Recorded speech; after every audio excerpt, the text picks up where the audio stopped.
Okay, well, please turn with me to Acts chapter 1. And there are two readings, but we'll start with Acts chapter 1, verses 1 to 11, and it's the ascension. And we'll start there. Acts 1, 1 to 11.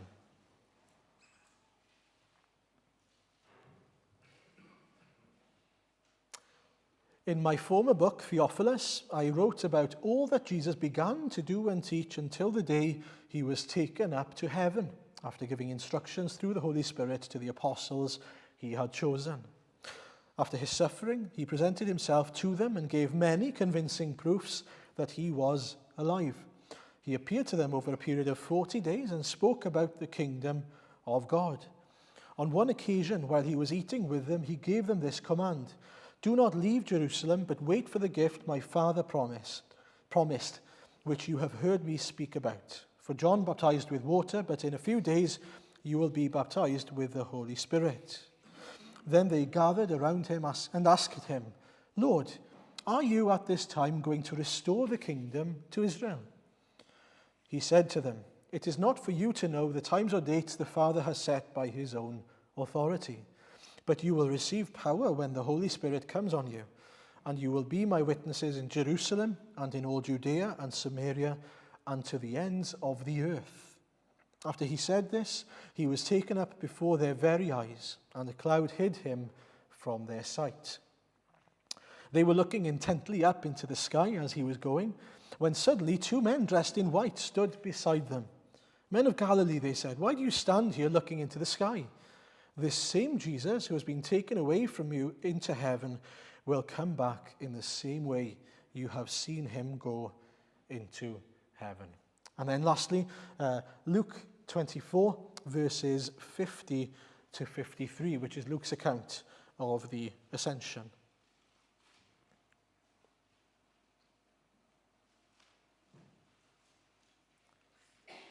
It's a nice night.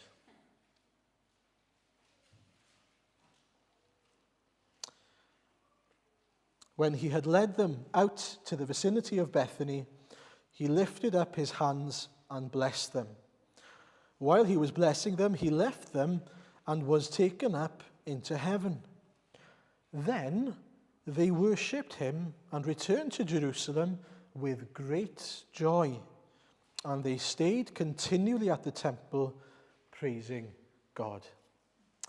Amen.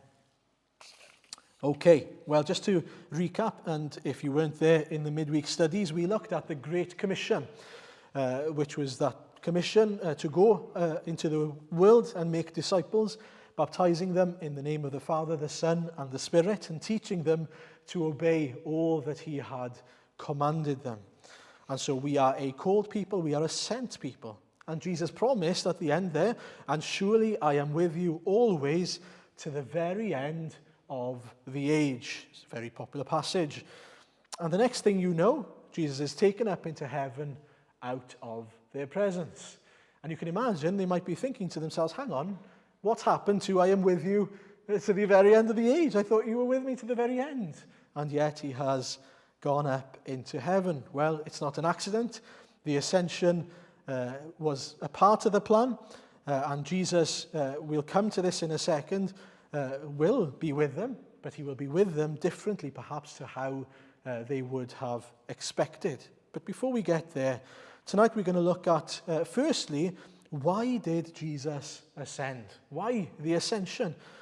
Because the ascension isn't something we think about or meditate on, comparatively at least, not as much as we would think of the crucifixion and the resurrection, certainly, but it really does matter to us. It's a crucial part of the life and of the ministry of Jesus. Without it, it makes no sense of things. If we lose sight of it, we can lose sight of the ministry of Christ at the time, and even of God's redemptive plans in the big picture, sort of as a bird's eye view. Now, what do I mean by that? Well, the ascension does two things. Firstly, it tells us that Jesus' earthly work is complete. It must be because he's been taken into heaven. The time has come for him to leave earth and go to heaven. So his earthly work is done. But it also tells us that the next phase has begun. There's a next phase to the work of Christ. The earthly work that Jesus came to do then is from his incarnation to his ascension. Of course, he came, he lived a perfectly obedient life, he preached the good news, he taught his disciples, he sacrificed himself on the cross, he resurrected, he showed himself to be the living, resurrected Christ. That's important, by the way. You'll notice in the reading many convincing proofs that he was alive, still part of the earthly plan. He commissioned his disciples, and then he was taken up. But that means that the work that he came to do in his humiliation, his humbling himself, was complete. And that's important. Because now, it's significant, because what we now do is we look back and we can say, he has finished that work. The work that he came to do, his obedience, his satisfying the wrath of the Father, his dealing with our sin, taking away the condemnation we deserve, has been done. The proof that was needed of his resurrection has been given. Everything has been done so that we can be at peace with God and full of joy. Now this is important because I think that's, and we'll come to this at the end, what led the disciples to leave from this point on full of joy rather than full of trepidation and fear. And so the work is a finished work. We don't come to a Christ and have to say, well, we'll see. We'll see if Jesus has done enough. We'll see if there's enough that we can somehow cling on to when it comes to the gospel for us to reach heaven. No. We have assurances through the finished work of Christ. And that's wonderful because our witness is the only witness throughout the entire world that someone can say the gospel we believe, the good news we have is an assured gospel, a finished work. Nobody else can say that. Nobody else can say it has been done. It is so unique. And just one thing that struck me when I was preparing, in John 17, verse 13, Jesus says in his, if you remember his priestly prayer, his high priestly prayer, I am coming now to you, speaking about going back to the Father. But I say these things while I am still in the world. He's revealing the purposes of his coming and salvation, so that they may have the full measure of my joy within them. And then I was thinking about Hebrews 12, verse 2.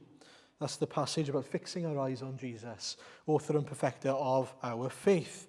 And in verse 2, it says, for the joy set before him, he endured the cross. And so Christ's joy was to be at the right hand of the Father, having done the will of the Father. That was his joy. For the joy set before him, having done the work that he came to do, having made atonement, having been obedient to the Father, he was now able to sit at the right hand of the Father. And isn't that wonderful that he wants us to have his joy in us? That same joy. The same joy of being able to be obedient to the Father because of his obedience, not our own. But living in obedience, living in a relationship as children to the Heavenly Father, but also being seated with Christ in the heavenly realms as well. That's quite amazing, isn't it? That we can experience the same joy that Christ experienced, because he's united us to him. And so again, that wouldn't happen had he not ascended to the Father. And so now, our Lord, our shepherd, our brother and friend is at the right hand of the Father. He's overseeing, he is building his church, he is king of the church, he is establishing his kingdom from where he belongs. But not only that, of course, he's doing more than that. And we'll come to that in a second, but that's the second part of the answer. Why does the ascension matter? Because it is now the second phase, if you like, of the ministry of Jesus. I don't know if you've thought about this, but Christ is still ministering to you today. He's not done, he's not finished. In his grace, still at the right hand of the Father, where he belongs as the King, he is serving you and me. I find that mind-blowing. Now, how is he doing that? Well, he's, yes, building his church, yes, continuing to establish his kingdom, but he's also interceding on your behalf. Every prayer we pray that's lacking, he is interceding. He is preparing a place for us in heaven, it tells us in John 14. And he is calling people to himself even today. And so Jesus didn't simply think to himself, well, I've done what's needed of me on earth. I can't wait to get out of this dump, which is maybe what we might be thinking. Let's leave these losers behind. No, not at all. He's thinking of us even in his ascension. He's thinking of us because now what was completed on earth is completed, but his next phase, his next period of serving us as the King is now in place, has now begun. Intercession, preparation, collection. Isn't that wonderful? Christ isn't finished. In that sense, he isn't finished, continuing to love and serve his church. And I think that's quite amazing to think that, if it was me, I wouldn't even obviously have done the first thing in being willing to condescend to earth, in being willing to give my life for the sake of enemies. And not only did he do that, but he continues today to perfect our prayers. He continues to prepare a place for us in heaven, and he continues to call people to himself. And just the last point on why Jesus ascended. He ascended because he said he would ascend. And that's important, isn't it? He is a God who is trustworthy and a God who makes known what he will do before he does it. Have you noticed how often Jesus said that he would do something before he did it? He made big claims before he completed the work. Again, in Luke 9, on the Mount of Transfiguration, interestingly, in verse 30 and 31, we read, 2 men, Moses and Elijah, appeared in glorious splendor, talking with Jesus. Do you know what they were talking about? The ascension. They spoke about his departure, which he was about to bring to fulfillment at Jerusalem. And then there are so many other passages, and so we're not going to list all of them, but in particular in John's Gospel, in chapters 14, 16, and 17, Jesus explicitly tells them that he is going back to the Father. He wants them to know, look, my time here on earth is coming to an end. I'm going back to my Father. We've read one of them from John 17. And from John 14 to 17, Jesus mentions several times that that's in order for the Spirit to come, or that the Spirit would come. And so if Jesus didn't ascend, he would be a liar. But the fact that he makes it so clear beforehand tells us something about his nature. The all-knowing God, the God who's arranged all these things. And not only that, he is fully in control of all these things. And isn't that wonderful? That what we see in the life, death, and resurrection and ascension of Jesus is the perfect, pre-planned plan of God being worked out. And he knew it beforehand. Nothing is a surprise to him. Nothing comes out of the blue. How do we know that? Well, he said that everything would happen before it happened. Every single thing from from Genesis 3 to the end. He foretold through his word and even in his own declaration that all these things would happen. But that also means that whatever happens in our lives, again, is the pre-planned, pre-purposed work of God. He knows everything that's happening in our lives, and he's planned it. Nothing is by accident. He makes no mistakes. And it's a wonder for us then to be able, because I was thinking about this, why did he bother telling them? Why did he bother making the claims? Why did he want them to know the Son of Man will die and then 3 days later rise again? Why did he say, well, I'm going to go back to the Father? Why was he saying all these things? Did he expect that they would believe him? No, not at the time. He knew they wouldn't believe him. They were still blind. And yet it was so that they can look back and wonder, be in awe that he knew before he completed. And in the same way, isn't that the joy for us to be able to look back, and we go back again to Genesis and to Exodus and Leviticus and all these things and see it's all a big plan. It's all from the beginning, the planned work of God. Wow. How amazing our God is, that it's all a great big sort of patchwork of the purposes of God, but that every single thing he did was foretold beforehand, pointing to the power of Christ and the power of the Lord himself. Okay, so why did Christ ascend? The three things. Because his earthly work was completed, because it was time for the next phase of the plan, and because he said he would, and he keeps his word. Secondly then, what is Christ's kingdom? Now in Acts chapter 1, verse 6, Jesus is asked a question. It's an interesting question.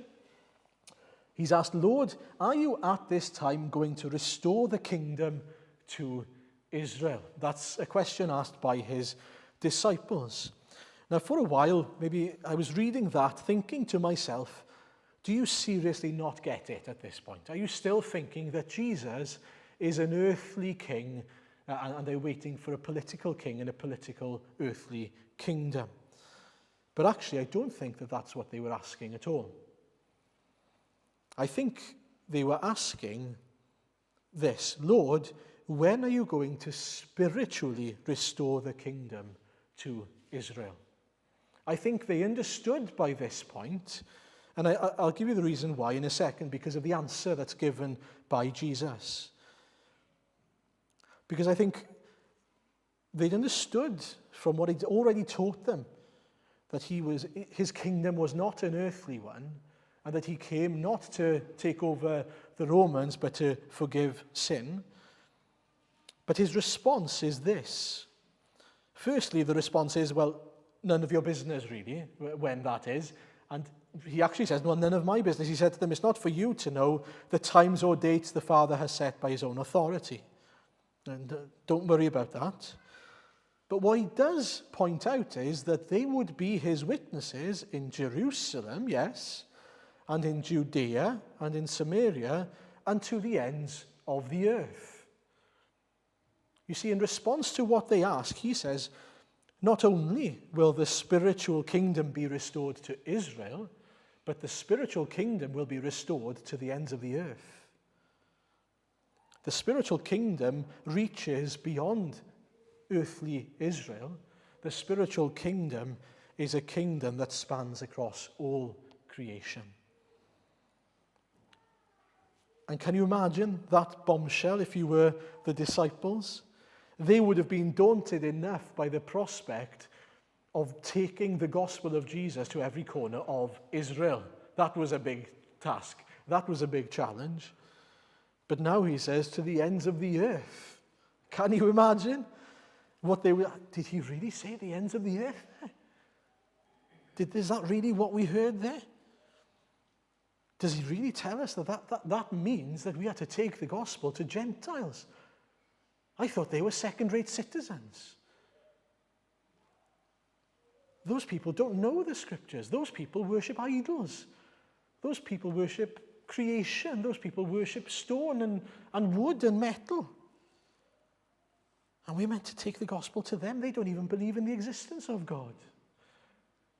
They don't even know about Moses and the prophets. How on earth are we going to take the gospel to them? I can just imagine that they would be so daunted at the prospect. How on earth do we reach those people? And perhaps we feel a bit like that.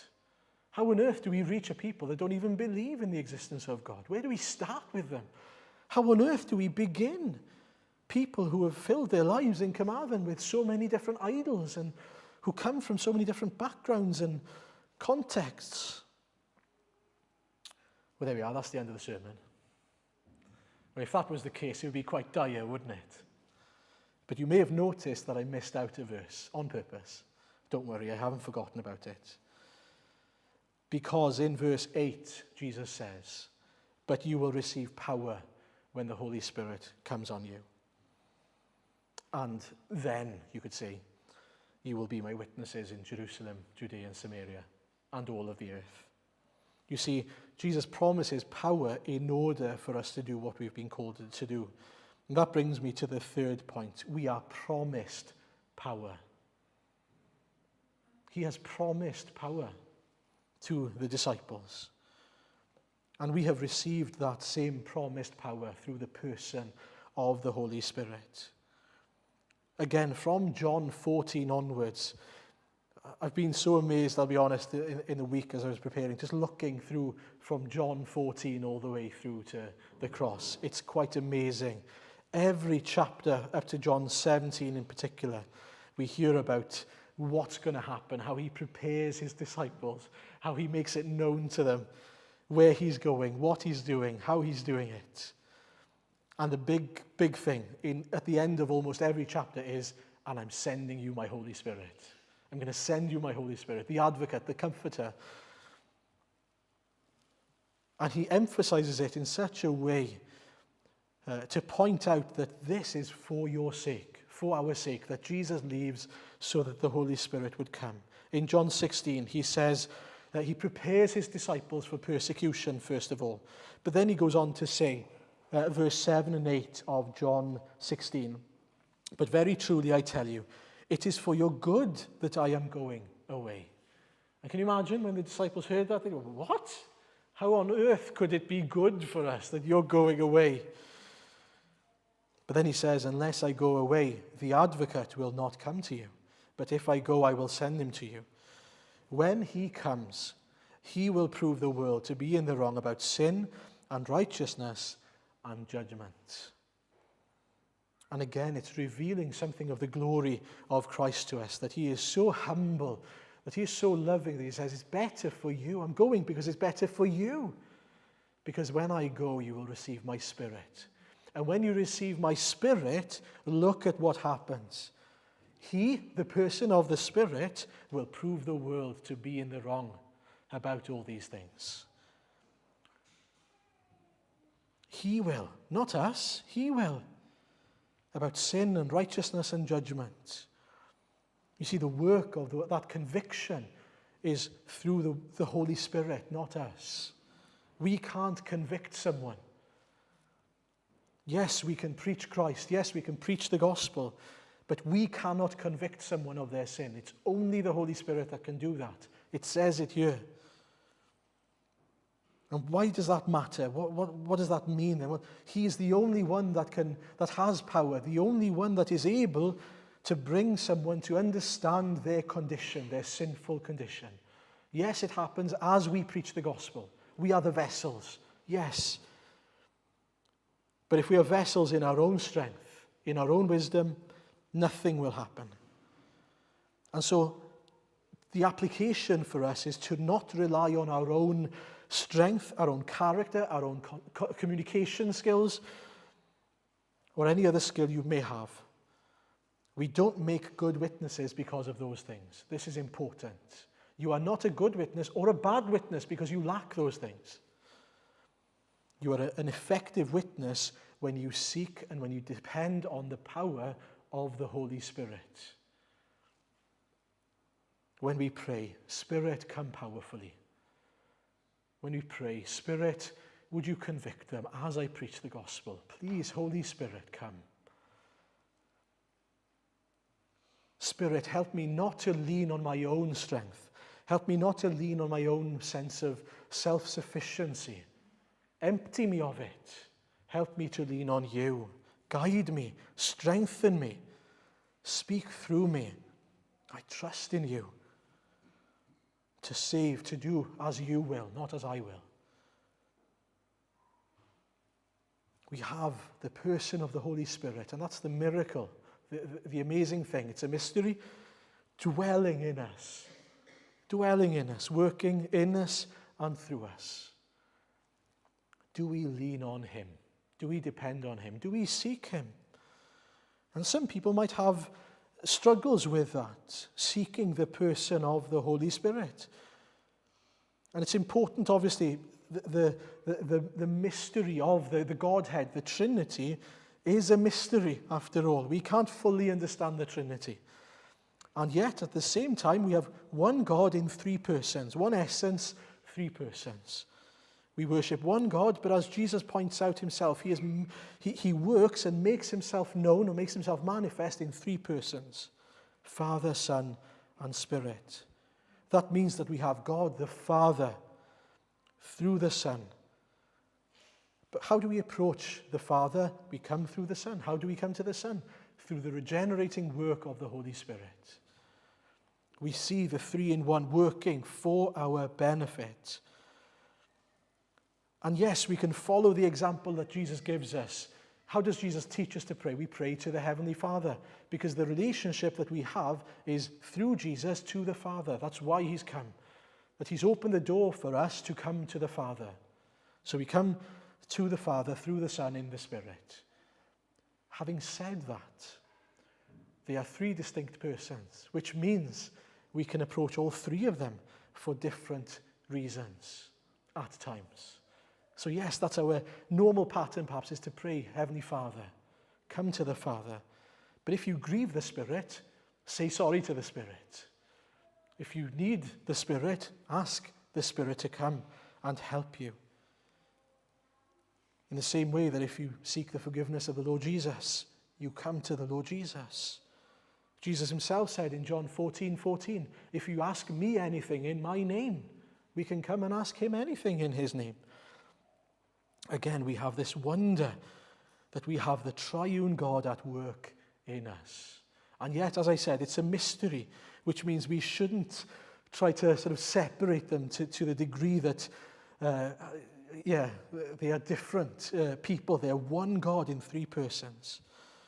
It says in 1 John chapter 4, verse 13 to 15, this is how we know that we live in him and he in us. He has given us of his Spirit. And we have seen and testify that the Father has sent his Son to be the Saviour of the world. If anyone acknowledges that Jesus is the Son of God, God lives in them and they in God. We are one with God, Father, Son, and Spirit. Hopefully you are in awe of that you are one with the Father, one with the Spirit, one with the Son, one with the triune God who is at work in different ways for our sake. And finally, and quickly, fourthly then, we have a great joy and a great future. Going back to Luke 24, verses 50 to 53. Did you notice when Jesus left, as he was blessing them, he was taken up into heaven. When he left, they responded, verse 52, then they worshipped him and returned to Jerusalem with great joy. Now, every single time Jesus has left the disciples to their own devices, things go wrong up to this point. Every single time. They leave with fear, trepidation. They leave not knowing what to do with themselves, not knowing how to respond. But now, something's different. What's changed? Well, if you remember, look up in your Bibles at the passage beforehand. What had just happened beforehand? He opened their minds so that they could understand the Scriptures. And they were given this great commission and told to stay in Jerusalem. I think that's significant, very significant.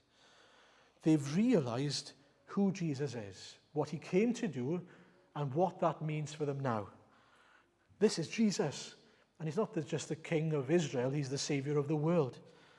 He's the one who has power to forgive and cleanse sins. He's forgiven me, he's restored me.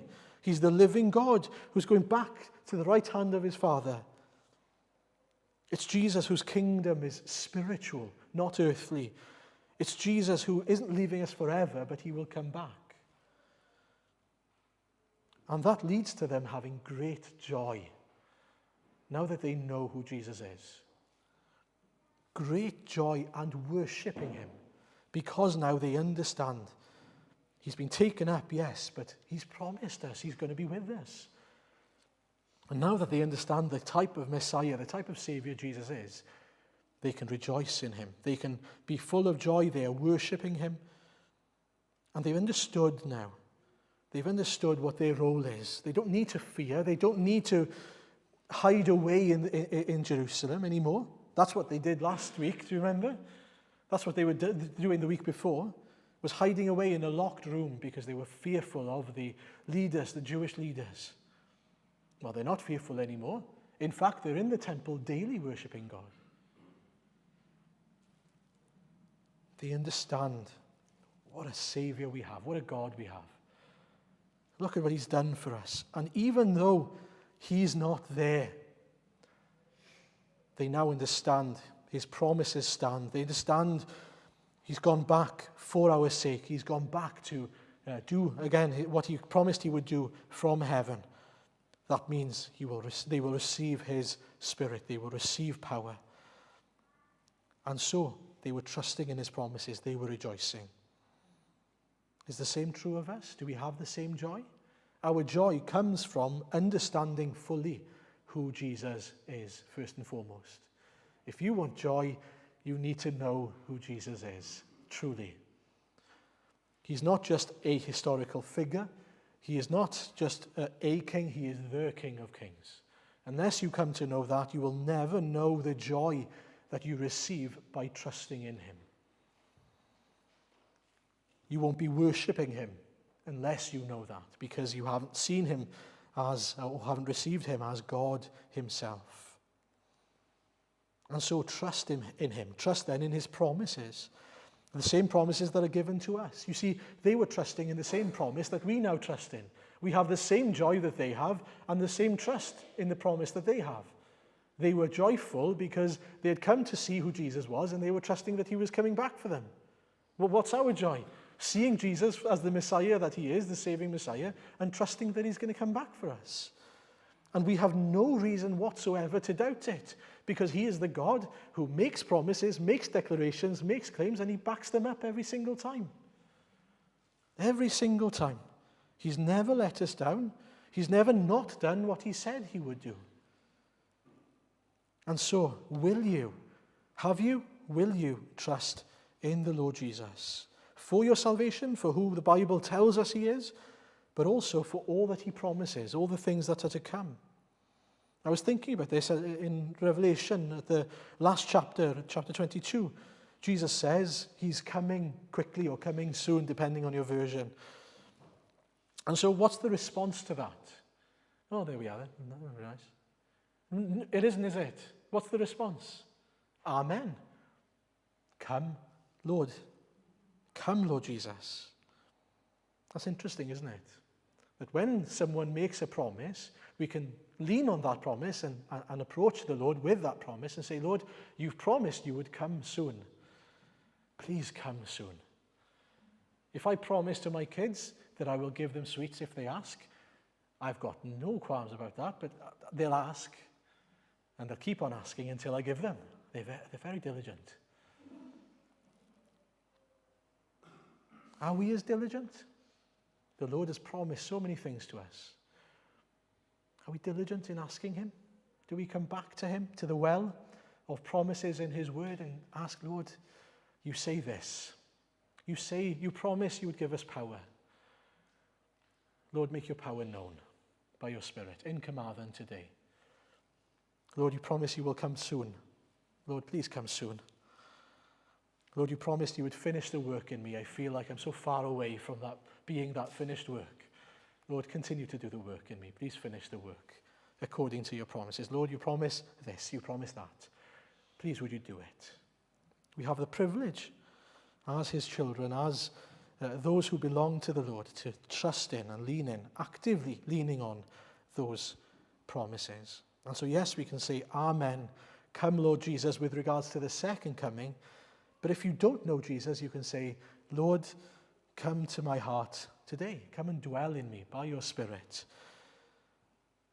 And we can pray for those who don't yet know the Lord Jesus. Lord, come and dwell among those who are so far away from you, those who are facing a lost eternity. Lord, have mercy on them because you are a merciful God. Amen.